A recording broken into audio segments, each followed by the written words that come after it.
What's the meaning of chorister?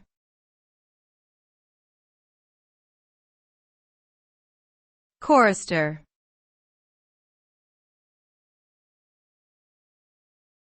Chorister.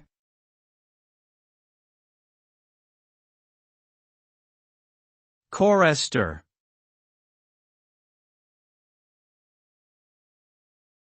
Chorister.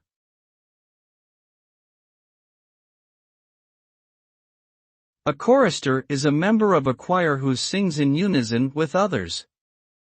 They typically perform in religious or secular settings, including concerts, weddings, and church services.